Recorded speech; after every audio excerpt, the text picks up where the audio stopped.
Welcome to the Australian Hiker Podcast, Australia's longest running hiking podcast, downloaded over 500,000 times in over 145 countries and providing you with an Australian perspective on all things hiking. We're your hosts, Tim and Jill Savage. This is episode 214 of the Australian Hiker Podcast, and in this week's episode we talk about the Wharf to Wharf Walk in southern New South Wales. Before we get into today's episode, if you'd like to help support Australian Hiker and this podcast, there are a couple of ways that you can help us out. Firstly, by subscribing on your podcast host of choice so that each episode is available as soon as it's published, and if you have the opportunity, leave us a 5-star review. Another way to support us is go to the Australian Hiker website at www.australianhiker.com.au and click on the Support Us page and buy us a coffee. You can do a one-off donation or become a monthly supporter. All donations are greatly appreciated and help us to continue producing this podcast and blog. Now let's get on to today's episode.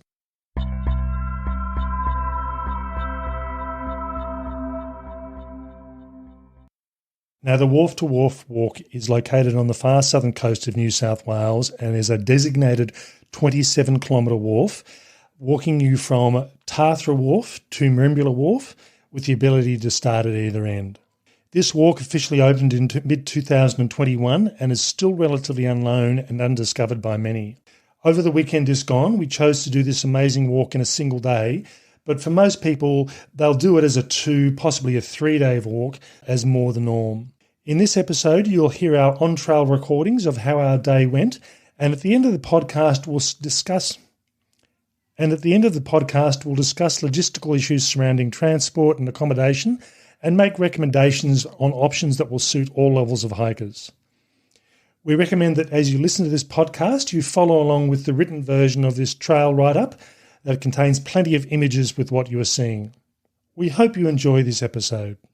Now, as a bit of an introduction to this walk, as mentioned, it officially opened in late June of 2021.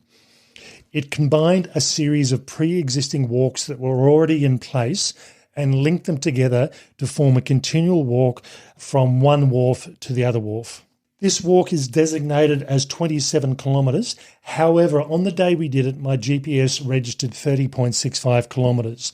Now, I'm not quite sure why that is, but I did have my GPS on a fairly fine setting. I was recording every 2 minutes the location, so that's likely to have pushed the distance up. And in all honesty, the time that it took me to do this walk at just under 11 hours, and this longer distance does make more sense because while I'm not at my fittest at the moment, I didn't think I was that slow in actually completing this walk, expecting it to finish it off in under sort of 10 hours quite comfortably. Either way, this walk is able to be done as either a 1 or more than likely a 2-day walk. And we'll talk about why that is after we make our recommendations at the end of this podcast. Having done the nearby light to light walk, and I think there's a bit of a pattern here in the naming, you could be forgiven for thinking it might be worthwhile just doing one walk and not both. But having now done both these walks, they both have something different to offer. I think the light to light walk has more contact with the ocean.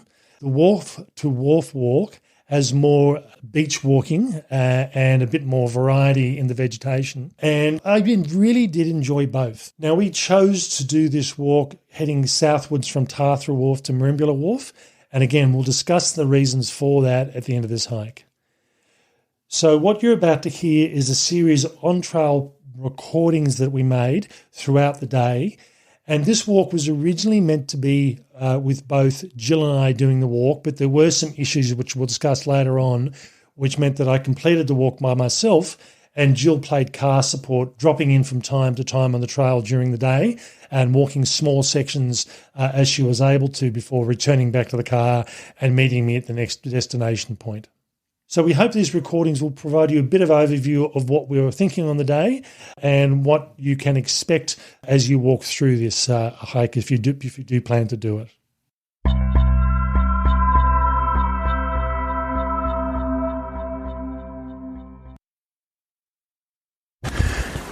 Good morning, it's Tim from Australian Hiker. Jill and I are here at Tathra Wharf on the New South Wales south coast, where we both were supposed to be doing the Wharf to Wharf walk. And this is a walk that's roughly around about 26, 27 kilometres that starts either at Tathra or Merimbula Wharf and finishes at the other wharf, either north or south, depending on which way you're heading. We stayed in Merimbula last night and we're there tonight as well, and the plan is to do this as a day walk, so it'll be a long walk. So I'm expecting to finish probably around about 4 to 5 o'clock sometime this afternoon. We were supposed to be both doing this walk together, and we had organised transport, but the transport didn't turn up. Yes. So Plan B. Plan B is I follow along, and we'll be able to do some of the walk, but certainly not the end-to-end. So starting a bit later than I'd planned, we gave the transport probably around about half an hour, 40 minutes, and we ended up deciding we couldn't wait any longer. So Jill's driven me up to Tathra Wharf, and in a couple of minutes I'll start my walk off. This walk was opened at around about the middle of 2021. There is a trailhead here at the Tathra Wharf, which is quite good. And I'm just be interesting to see what the connecting signage is like as I go through this trail for the rest of the day. Okay, talk to you later. It's 9:45. I'm about 5 kilometres into the wharf-to-wharf walk, heading south towards Merimbula Wharf. Just stopped to have a break and do some social media and do a bit of recording for the podcast. So far, this is a really good walk. It's I didn't have any preconceptions about what it would be like. I mean, there's a walk that's not that far from here down towards Eden, which is the Light to Light walk, which is also a similar sort of distance. And it's different enough that if you did both of them, you wouldn't sort of get bored. So far, I've been going up and down a series of gullies and little valleys coming into beaches, including one beach called Boulder Bay, because the entire beach is just these small round boulders. So you need to watch your footing on that one. But been walking through bushland, a lot of Melaleuca blowdowns. They're not big, but you have to sort of work your way around them or over them. Maybe every 500 or 600 metres there's probably one down, and then you go for a while and there's nothing, and then you come across one or two that are close. As I said, they're not big, they're not inconvenient, but they're just sort of something just to work with. Wildlife-wise, all I've seen so far is some yellow-tailed black cockatoos, and I got reasonably close to some of them near the Boulder Bay, where they were getting stuck into something on one of the trees. And I walked past, and I think I got some film or some images of them. And then walking across the beach, they flew over my head, so I'm hoping I got a couple of photos of that there as well. You may or may not be able to hear the beach or the water in the background crashing onto the rocks. It's been a pretty constant companion, and I do love walks that are on the coastal areas. Where I'm sitting at the moment, which is just on a convenient log just on the edge of the track, I'm really virtually right on the track. Semi-shade, the sun's still not fully high up yet, and a forecast for today is only 24 degrees, so it's not going to be too hot, which is nice. So I will head on from here. I've got Jill following me along in the car. Where she can, she's sort of dropping in and saying hello. But she's found that some of the roads are in quite bad condition after the heavy rain we've had just recently. And she had one where she should have been able to connect with me, but there was a tree that was blocking the road. I will certainly catch up with her. We think that's probably going to be around about lunchtime, so around about midday in a couple of hours. Okay, talk to you later. It's just before 11 o'clock. I've done over 8 kilometres. Just decided it was time to have a bit of a short break and just do some recording for social media and for the podcast. I haven't as yet lost contact with the ocean. I can't see the ocean where I am at the moment. There's too much greenery in front of me, but I can certainly hear it, and I've been able to hear it the entire trip so far this morning. And I certainly do come in contact physically with the ocean up on cliffs or down in bays on a regular basis. One thing that has surprised me, and I have only been going for 3 hours, is that I haven't seen anyone else on this track yet. Maybe people started earlier than I did, or maybe they're starting from the other way, or I could be it. I just don't know. I think this is a track that's not as well known as, say, the Light to Light walk is. And certainly that was one of the reasons for me doing this walk, is just to do a write-up on it, just to make it a bit more amenable to people. I managed to follow the trail reasonably well this morning. There are a couple of points where you come out and you need to think where you're going. So I had two of those this morning. One, I came out of the bush and came to a road, and I didn't know whether I should have gone straight ahead or left. And I did see an arrow that sort of indicated the general direction, but I didn't know if it was supposed to be down the road or over into the bushland. So I took a guess and thought, okay, it's going to be down the road, and sure enough, that's what it was. I had another one where I came out onto a management road, and I was pretty sure I knew where I was going, but I have got a printed copy of the directions off the website, and that just confirmed that I just needed to walk up the road for about 50 metres, and the trail then turned left across on the left-hand side of the road. So having the map, or it's not actually a map, having the directions that explains to you the tracks and where you need to turn is actually quite handy. There are some situations where you think, oh, where am I supposed to be going? And if you look, there's a marker post, or you can see, it was one instance where I could see a very obviously constructed set of steps, but you had to look. You know, it wasn't if they looked like metal stairs or timber stairs that had been made with concrete and natural rock. So it was obvious when I saw them what they were. Okay, my pack is starting to try and escape down this log that I'm sitting on, so I better get myself organised and keep on going. It's just on 12:30. I met Jill a little while ago and we just had lunch at Wharf Gap, and that's just a gap in the rock that leads out to the ocean, so it's very obvious, or either a very narrow bay or a gap, depending on how you want to look at it. Where we're sitting is a wooden platform up the top with some seating, a bit of sun, a bit of shade, depending on what you want, looking out towards the ocean and the gap itself. Now, Jill's come from the direction of Turnagle Head car park, but she actually couldn't make it down to that point because of the roads were a bit bad and I blocked off the cars. So she parked the car where she could at the boat ramp. Yeah, it's at the Wallagoot boat ramp. Lots of sailing boats out today. It's a lovely day, so that was a nice bit of diversion. And then she walked down the road to meet me here. So in a few minutes I'll just get myself going again, and my next stop is going to be the Hobart Campground, which is where people are likely to stay if this is a 2-day walk.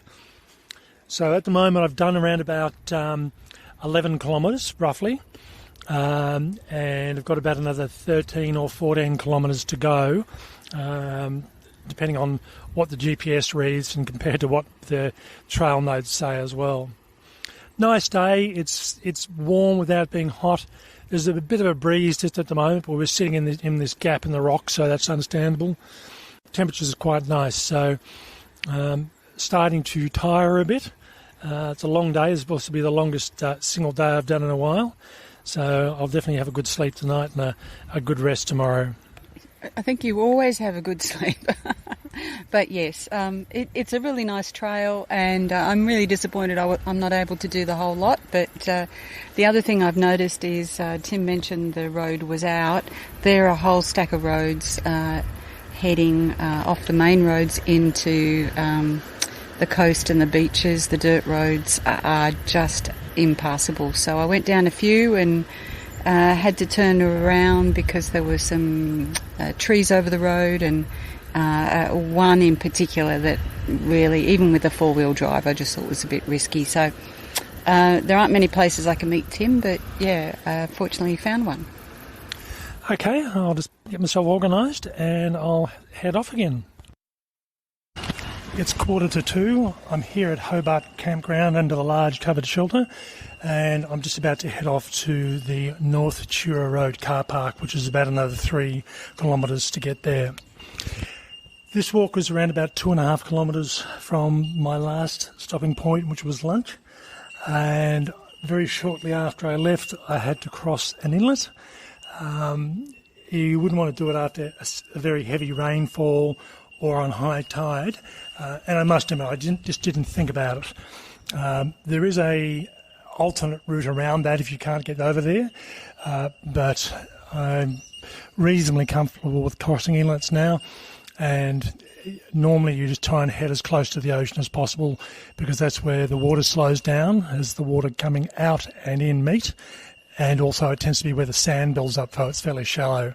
So I rolled up my pants, took my shoes off, and I was only crossing water probably around about 25 centimetres deep. Then I had a couple of kilometres of walk along the beach, and I had to look for an access way into this campground area. It's not that obvious, but you do see a gap in the sand and then a fence leading up into the dunes, and that's your exit point. And as you get to that fence, there's a sign saying Hobart Campground, and it also talks about the Wharf to Wharf Walk as well. Good walk along the beach. It was good to get the feet wet, and now I'm just sitting here. The Hobart Campground is a car camping campground, so you basically park and you can put your tent up next to your car. Very large campground, and it was interesting. I'm trying to now find the trail to my next destination, and basically what it said to do is, where are we? Trail to Bourne to Lagoon starts behind the covered shelter and information board, southwest corner of the campground. It passes junctions with the Bondi Lake Trail and Bourne to Fields Hut before meeting the road to Bourne to Beach Car Park. So it's the car park being as big as it is, it's almost a bit confusing. There is an information sign just up here on my left, so that's where I'll head to next. All right, I will keep on going. It's 2:38 and I've done just over 17 kilometres. I'm now at Bourne to Beach Car Park. The last section between Hobart Campground and the Bourne to Beach Car Park was quite interesting. 2 red-bellied black snakes in the middle of the trail sunning themselves, and a long-necked tortoise swimming/moving along the trail, which was flooded in a lot of areas. So I had some sections where the water was probably around about 25 centimetres deep in the middle of the trail, and there was just no avoiding it. So I did probably for about 200 metres, I'd say, I was walking through water because the adjacent lake, which doesn't drain to the ocean but drains through the sandy soil, was chock-a-block. And I came across another hiker, and apparently he said everyone's saying this is the highest they've ever seen it. And yeah, it's as a result, you're walking through water. Temperature's still quite nice, a bit of a breeze coming up. I'm back down to the ocean. I can sort of hear the ocean again now. I sort of lost it for a little while. And this car park, no one here at the moment. Picnic tables, toilet area, lots of parking, so it looks like quite a good area, but it's interesting, no one's here. So for whatever reason, it's not a popular beach.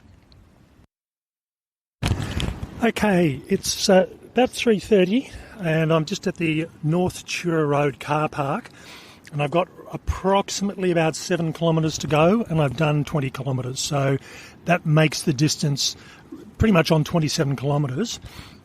It's interesting, I'm sitting here looking at the printout from the website, and it's saying the walk is 25 kilometres, but the signage is saying 27 kilometres, and that's what I'd planned on, and it's probably a good thing I did, because I think it is more to the liking of 27 kilometres. This last section was quite interesting. I thought I'd done and dusted with the water, but again we went around the Bourne to Lagoon, so I had other sections on the trail where I had walking through water, and in fact probably wasn't as deep on the trail. But then I also had, not long after I left the last car park, I had another lagoon crossing, which was probably around about 60 centimetres deep. In this case, though, I didn't bother taking the shoes off. I thought, bugger it, I guess I'm going to get wet feet anyway, so I just left the shoes and socks on, and they've been fine. and the water was much slower moving. So even though it was deeper, it was about knee depth, it was much easier crossing than the previous one, which was 25 centimetres deep but much faster flowing. Getting there, I was sort of tossing up whether I finish today or not, and I may not finish. I'm going to finish sometime between 6 and 7 according to the distances. I certainly have slowed down a bit, and the water certainly slows you down as well, particularly when you're looking for snakes every time you put your foot down. But now the connecting points are much shorter. So from here to the next connection is 1 kilometre, one after that's 1 kilometre, one after that's 2 kilometres, 2 kilometres, and then to the finish is 1.5 kilometres. So rather than having longer stretches, these are much shorter stretches. And really from here, we're coming from Shura through to Merimbula. So more population, more people around. Yeah, so I've been waiting a little while. There's not a lot of phone signal here, so I didn't have enough internet coverage to track Tim on with his InReach. So he took a bit longer to get here than I had planned. So, I'm in this sort of phase of, do I try and go and get some coverage and work out where he is, or do I just sit tight and wait for him to come along? So in the end he did, and I can confirm that his trousers are wet to the knees. And it is, I think I mentioned before, there are, a few roads, access roads closed because of the rain that they've had down here and so on. So, that's a bit of a complication, I guess, if you've got people who are supporting you on trail. Now, one of the things the printout does do is it provides options for lake crossings. They're talking about after heavy rains. There are a couple of areas where you need to move around or change directions. So one of those was the one I've just come through, and the other one is the Short Point Back Lake to Merimbula Creek.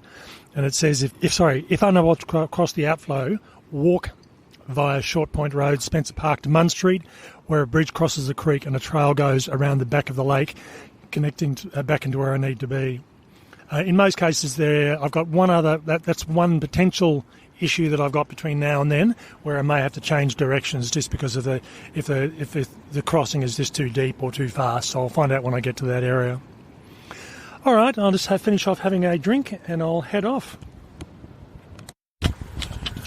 It's 6:40 and I've arrived at Merimbula Wharf after what ended up being a 10-hour and 50-minute day.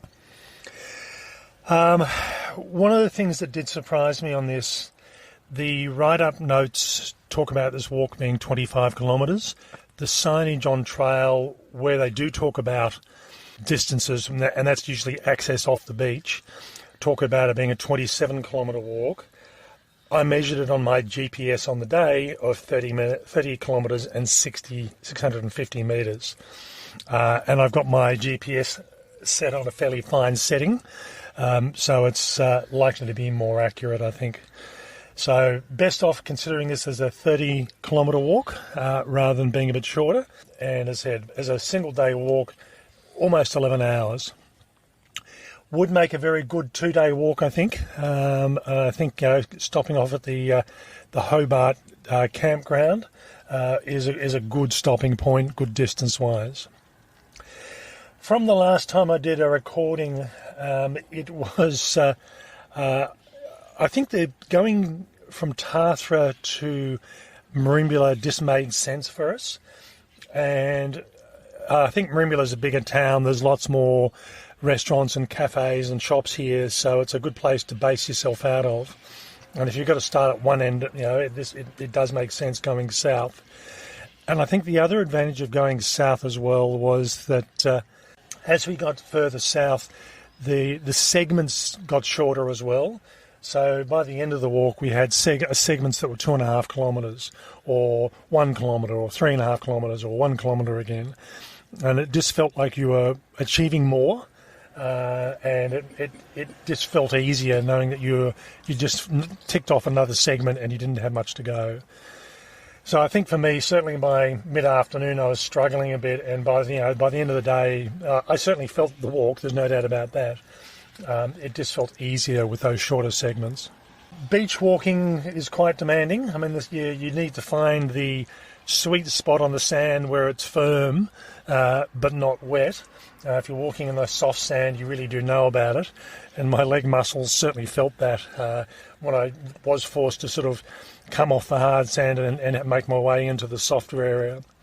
You do need to do this walk with the trip notes. There's a couple of areas where you change direction or you link trails where you do need to know exactly which way to turn.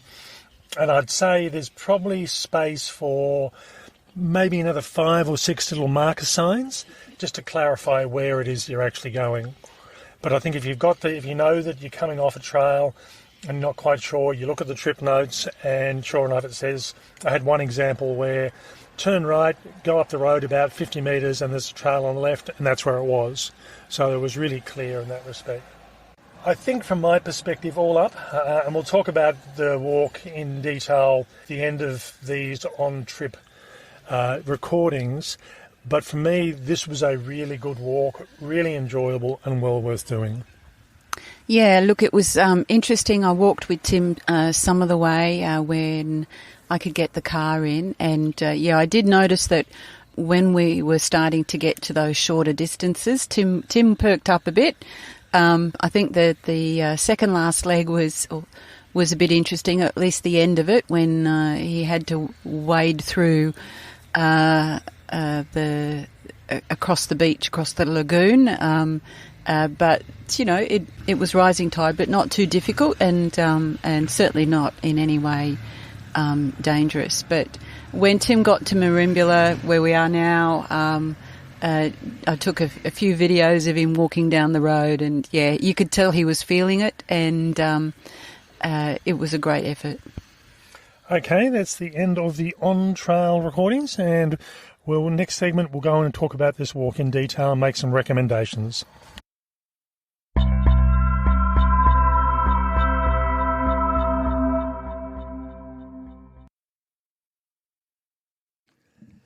Okay, so that was the series of recordings of my just on 11 hours single day walk on this track. And I will start by making the overall comment. I expected to enjoy this walk. I don't think I expected to enjoy it as much. Having done the light to light walk, which starts just south of Eden and heads down to Green Cape Lighthouse, I thought, okay, this is probably going to still be the best walk in the area. And even though there's similar sorts of distances, they're different enough that they're unique in their own right. As a general thing, they both hug the coastline. I think with the light to light walk, you get more ocean views, but with the wharf to walk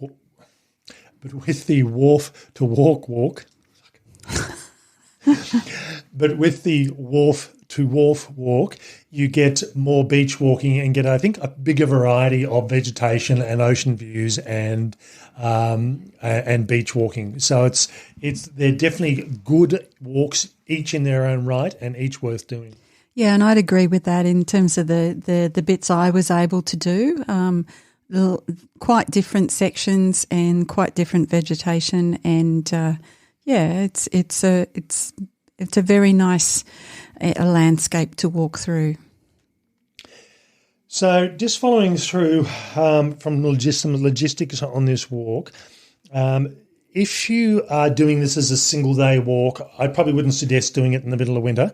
The days are probably going to be a bit too short. You need a long day. Yeah, you're going to be starting off in the dark and finishing in the dark. But certainly doing it, I did this walk in mid-March, and that was certainly long enough.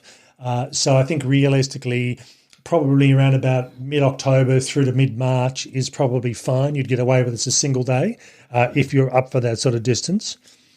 As a 2-day walk, this walk would be, I won't say easy, but it would be a comfortable sort of walk, splitting it into 2 roughly even distances, camping in the middle at Hobart Beach. Now, if you do go onto the website for this walk, they talk about it also being a 3-day option, but realistically there is only one designated campsite, which is Hobart Beach, and that's pretty much smack bang in the middle of the distance. So if you're going to do this as a 3-day walk, you do a section, get picked up, come back in, do the next section, get picked up, come back in, and do the third section. Yeah, and the challenge with that about getting picked up is some of the trails in from the main road towards the coast, some of the dirt roads were, difficult to navigate. Some of them you'd need a 4-wheel drive. There were a couple that, because of the heavy rain, were difficult to get down, so I decided against that. There was another one where I travelled quite a fair distance in the hope of meeting Tim as he crossed over that road, and there was a fallen tree. So then I had to turn around and come back and go to the next access road. So some of them can be a bit tricky depending on what's happened with the weather, and we have had some, wild and wet weather lately, so maybe that's unusual. I don't know, but certainly for this trip, I think, doing it as a 2-day with Hobart Campground as the midpoint sounds like the best plan. And the campground at Hobart Beach is a major campground. It's not just some tiny little campground with room for 5 tents. This will take caravans and camper vans as well as people with tents. There's good facilities there. There's a ranger's residence not far from the entrance, so it's actually looked after and maintained fairly well. And again, it's highly unlikely to ever be blocked. Or if it is going to be blocked, it's only going to be blocked for a few hours if a tree falls. So it's that's a good option as a 2-day walk. As I said, as a 3-day walk, really, I think you'd be looking at doing this, more as a section walk and coming back and doing piece by piece each weekend. Camp fees, not particularly the cheapest camp fees in the world because you're paying for a fairly large sort of campsite. I think approximately, and I put this on the written write-up of this walk, it's around about $26 for a campsite per night, roughly 24, 26, but that's also up to 6 people. So if you're walking this as a group, with 6 people, it's pretty minimal. If you're doing this as a single hiker, not the cheapest thing in the world. But for the facilities are there, you've got a nice big covered shelter. If it's pouring with rain, worst case, you could always go and sleep in your sleeping bag in the covered shelter and keep well and truly out of it. Yeah, there's good facilities. So, as Tim was saying, it's quite well maintained. And you do need to book. You can't just turn up and pitch a tent. There's an online booking system, so you need to actually set that in place before you start the walk, rather than just turning up and hoping that there is space. You might be lucky, but if you try and do this in the middle of school holidays, in the middle of summer, you're probably going to be out of luck. Yeah, and you can't camp along the way. That's the other thing. So you have to camp in the designated camping areas and or area. That's right. And there aren't really any appropriate places that you can hide away and camp discreetly either. So, you are being forced into the Hobart Campground. Okay, so water-wise, I carried my entire water for the day. I started off with 2 litres, and that was what was in my normal day pack. I should have opted for 3. It wasn't overly hot. It got to about 23 degrees approximately, but I could have done with an extra half litre to a litre of water, and it just would have been easier. There were a couple of areas where you could have picked up water at some of the boat ramp not long after the start of the walk. You probably could have picked up water at Hobart Beach Campground, but I would have suggested filtering there because all the water tanks say do not drink, which is pretty typical with most of the campsites. And I topped you up with a mostly full bottle late in the day, so that probably got you through. But yeah. So 3 litres is probably not a bad way to carry with you. There are some inlets which you could have used, but given its proximity to the ocean, it's likely to be brackish. So you're best off carrying the water with you or planning on picking up water and filtering at a Hobart Beach Campground. Accommodation options, as we said, on the trail itself, you really are limited to Hobart Beach Campground. As far as starting the walk, you can start this walk either from the Tathra end or the Merimbula end, and there is accommodation available in each of those towns, so you can choose to stay at either end, but you then need to work out how you're going to get back to your accommodation at the end of the day or the end of the hike. So you're either going to car shuffle and have a car at each end, or in my case, Jill dropped me off. And it's kind of forced. And we are forced. I'll be honest, I had actually booked transport and they failed to turn up. So after a half an hour waiting... it was about 45 minutes. 45 minutes waiting, yeah, and a number of phone calls, we just gave up because otherwise it just wasn't going to happen as a single day walk. Yeah, so that's why I ended up doing a combination of four-wheel driving and hiking on that day and not walking the full distance with Tim. What we have done in the past is we've done something similar where on the light-to-light walk, Jill dropped me off, drove down the other end to where my finishing point was and met me roughly in the middle. And we could have done that, but it was just an easier process on the day for Jill to do what she did and come in and join me for sections here and there. So have a look at the transport options. Unfortunately, no Ubers in this town, but there are a couple of options. Go through and either work on doing a car drop at each end, or work on having a friend drop you off, or go through and look at what the options are as commercial. But, yeah, you want to make sure there is some sort of guarantee that you will actually be picked up, or if you're expecting to get a lift back to town the other direction, that someone is going to actually take you back. So getting on back to accommodation again, with Tathra, there is limited accommodation in Tathra because it's a smaller town. Merimbula is really the central hub of this part of the coast, even more so than I'd say Eden, which is further south. And we ended up getting an accommodation that was probably a couple of 100 metres from town. We booked the Friday night and the Saturday night, so got there on Friday night, started walking Saturday, we were there on Saturday night before heading home on Sunday morning. So I think what Jill was saying, that whether it was the time of the year or whether it was just post-COVID, some of the facilities were saying minimum of 7 days or 7 nights booking. Yeah, quite a few. So there were a very small number relatively that you could book for, 1 or 2 nights. But a lot of them were saying minimum 7 nights, which, it wasn't school holidays. I don't know. I don't know what the difference was, but when we were driving around town, that there were no vacancies, so something was happening that warranted the minimum stay of 7 nights. The other thing that we chose to stay in Merimbula as well, much bigger variety of restaurants and cafes and breakfast options. Food. Got to stay for food. Yeah, we could have very easily started in Merimbula and walked back to Tathra. But having said that, the advantage with doing that is you've got a better, less impact on the sun hitting you in the face heading north. But I think from my perspective, I really did appreciate heading back to Merimbula because I found by the end of the day, I was getting tired, and all I could think of was, I really do enjoy this walk, but I want to finish. And each of the little subsections were getting smaller and smaller. Shorter and shorter and shorter. So it was like, okay, I've just got another section to do. Another kilometre, another 1.5, another 1.5. So that worked fairly well.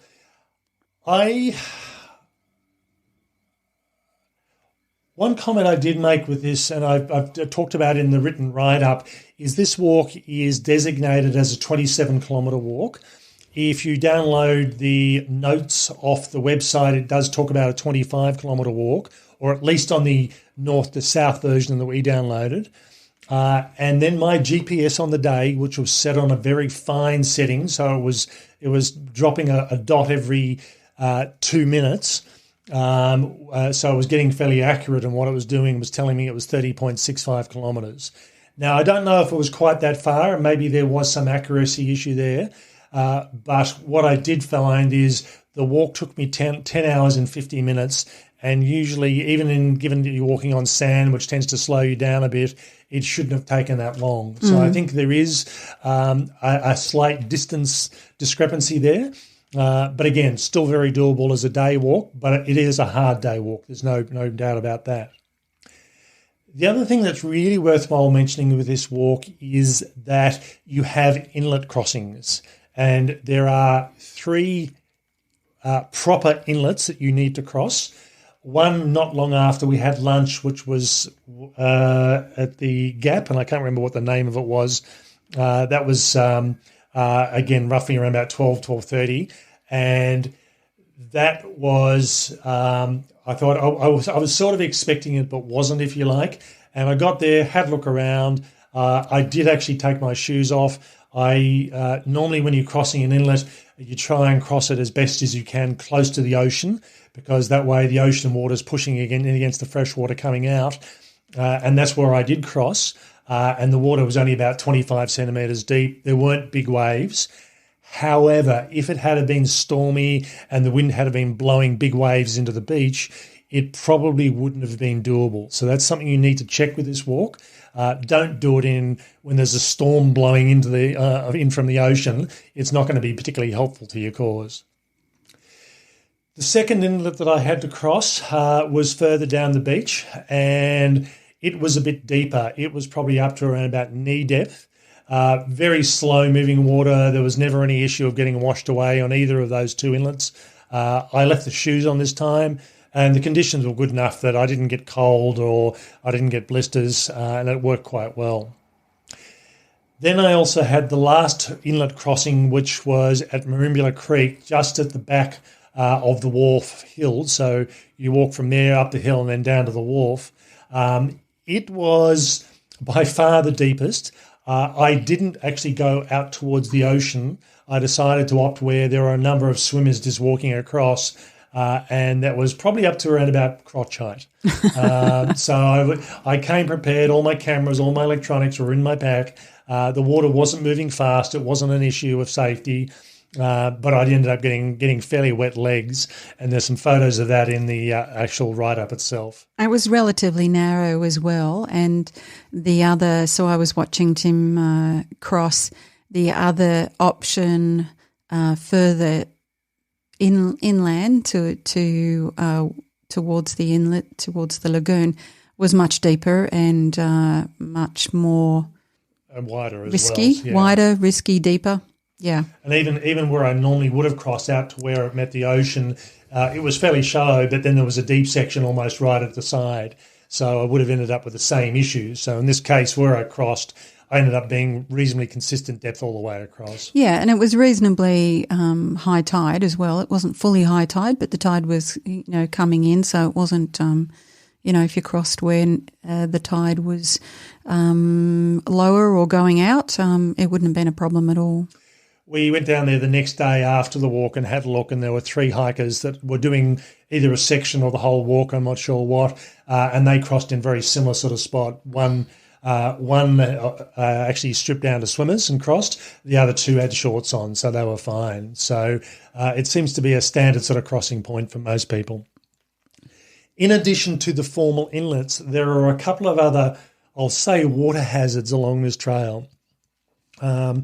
There are some inland lakes on this walk, and they aren't open to the ocean. So after a period of heavy rain, apparently they're at some of the highest heights they've ever been at. So I ended up having one section after I left Hobart Beach Campground. I was walking probably for about 100 metres in about 30 to 40 centimetres of water. And again, if you go to the written write-up and look at the trail video, which shows the start to finish of this trail, I've got a short section that shows you what it was like walking through there. So, expect to get wet shoes. I mean, really, even on that section, there was no other option. You either took your feet off or your shoes off and walked. I don't know how you take your feet off. Took your shoes off and walked, or you just walked it in shoes, which is what I did, and that was fine. Yeah. There are also a couple of other sections that might have only been 8 or 9 metres, but again, there was no choice but to walk through them with or without shoes. And I must admit, I'm reasonably happy with doing that in the ocean because particularly in the inlets, I know what it's like. But, you don't know what sticks or rocks are in the middle of the pathway there, and it's just better off to cross them with shoes. Yeah, I'm with you on that. I'd prefer to get everything wet and just have something solid under my sole.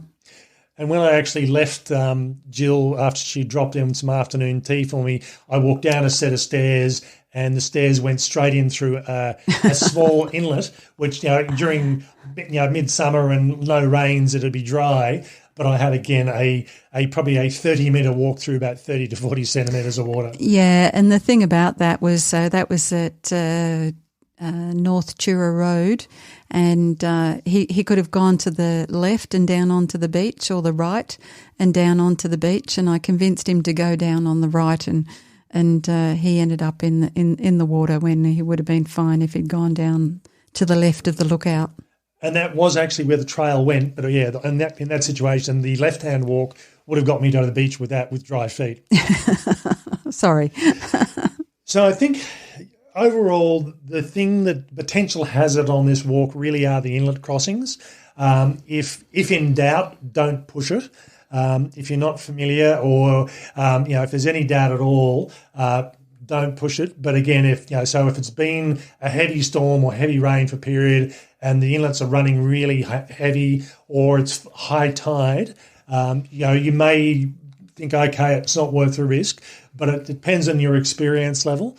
And again, if you're doing this as a 2-day walk, you've got the ability to have plenty of time to say, well, I'll cross it at low tide, make things nice and easy. Yeah. But the other thing is some of this is also part of your pre-trip planning as well, pre-hike planning to check how the weather's going in the lead up to when you're going to start, and if there's any sign of heavy rain in the week before, you can pretty much guarantee that you're going to get water on the trail. So as a final comment through here, there are some negatives through here in relation to you're going to get wet and expect to get wet, but it really was a good walk. I enjoyed it. I did see 2 red-bellied black snakes that were sunning themselves on the trail. One shot off as I was walking up. The other one, I got very close to it. As soon as I moved my foot to get a better photo opportunity, it shot off at high speed into the bushes. I came across a juvenile kangaroo, which scared the life out of me. Because I was so busy looking for snakes, I wasn't expecting a very still, motionless kangaroo letting me get within a metre of it, and then it hopped in front of me and went off. So I just wasn't expecting it. Well, there's plenty of wildlife on this trail, which is a nice thing. There's lots of bird life. Goanna you saw? Yeah, a big goanna, yeah. I saw a long-necked tortoise wandering down the middle of the trail. Mm-hmm. So, there's plenty of wildlife. I think the wildflowers, particularly in springtime, would be really stunning. Really stunning. So, as I said, overall, there really is something for everybody on this walk. It is a walk that I would like to do again, and this time with Jill. And it really is a very enjoyable walk as well, either as a 1 or a 2-day walk. But as a 1-day walk, you do need to be fit, and you do need to know what you're getting in for. If you haven't done 25 to 30 kilometres before on a single day, you may want to plan on doing the campground just in case. Yeah. Oh, look, I think if you do it over 2 days, if you have an overnight stop at the campground, it's much more enjoyable. There's plenty to see. You're not in a hurry, and you can.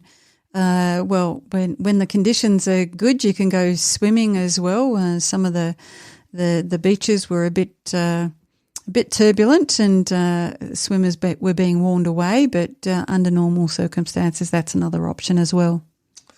Okay, we hope you've enjoyed this live action video. So live action recordings of the Wharf to Wharf track on the trail. And if you have the opportunity, certainly pencil it in as a walk well worth doing. That's all for me. Bye for now. And bye from me.